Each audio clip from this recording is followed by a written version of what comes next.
revue de presse.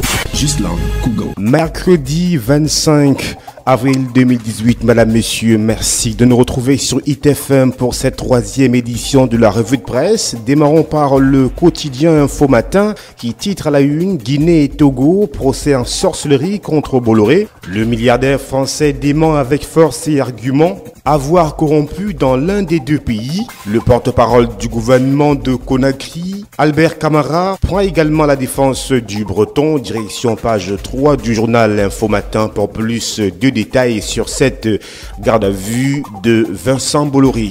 Toujours avec Info Matin, opération épervier en page 3 également. Guinée FA bientôt libre, c'est la question que l'on se pose. Les éléments de preuve contre l'ex-patron de la SCDP condamné à 30 ans de prison tombent les uns après les autres comme un château de cartes, nous dit ce journal.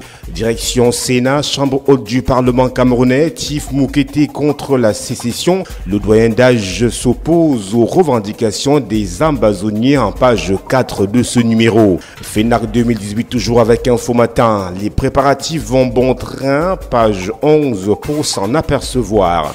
Le journal Le Soir, pour sa part, titre à la une: Université de Ngaoundéré, révélation suicidaire sur la gestion du Fichinje. À peine arrivée à la tête de l'université de Ngaoundéré, Madame le recteur ne fait pas l'unanimité au sein de cette institution universitaire qui serait en phase de devenir l'ombre d'elle-même. Elle est accusée de tout centraliser, d'avoir positionné ses hommes et de commettre de nombreuses faute managériale. Direction les colonnes du journal Le Soir pour plus de détails. Toujours avec Le Soir, selon Le Monde, voici une liste de 400 médicaments qui exposent au cancer.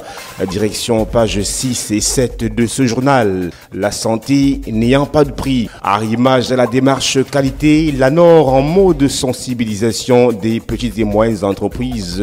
C'est à lire en page 5 du tri-hebdomadaire Le Soir. Génération libre à présent à la une. Affaire Mida, la fin d'une aventure. De plus en plus, il s'installe sans autorisation, laissant sur le carreau quelques temps après de nombreux citoyens. La crédulité et le goût de la facilité constituent le terreau sur lequel se construisent ces sociétés écrans. Eh bien, en page 6 et 7 de Génération libre pour plus de précision. Situation en Libye, la troisième guerre mondiale a-t-elle commencé? Grosse interrogation. Eh bien, esquisse des réponses aux pages 10 et 11 de ce journal. 46e fête nationale, la paix, un bien précieux à préserver. Le monde entier regarde avec attention le Cameroun qui se prépare à célébrer le 20 mai 2018 sa 46e fête nationale. L'importance de cet événement n'est plus à démontrer parce qu'il commémore l'anniversaire de l'État unitaire instauré suite au référendum de 1972 ayant mis fin à l'État fédéral. Direction page 4 pour plus de précision. Le quotidien Le Messager à la une à présent, fonctionnaire fictif, peut-on lire les solutions de la directrice générale adjointe de l'ISMP sont proposées aux pages 10 et 11 de ce numéro à l'effet justement de lutter contre le phénomène de fonctionnaires fictifs au Cameroun. Toujours avec le quotidien Le Messager, affaire Mida, on en reparle. Le Mincom confirme la saisie d'importantes sommes d'argent dans les colonnes de ce journal. En page 3 du journal d'Alex Gustave Azébazé, on parle du Sénat et surtout du coup de froid du SDF à l'ouverture de la session de la Chambre haute du Parlement camerounais.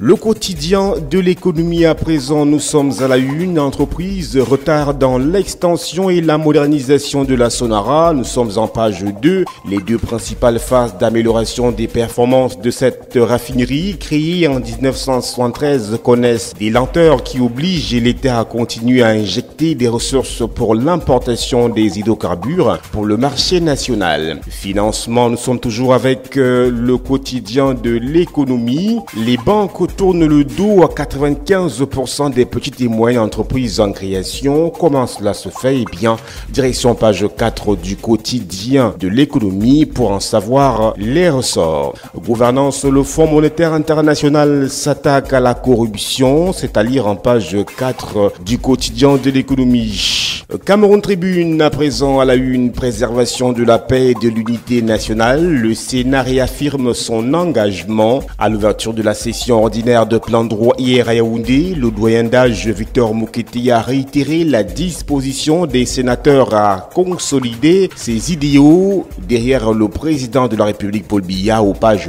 2 et 3 de ce numéro. Mutation pour sa part, zoom sur la forme de l'État. Fon Mouketi fait volte-face.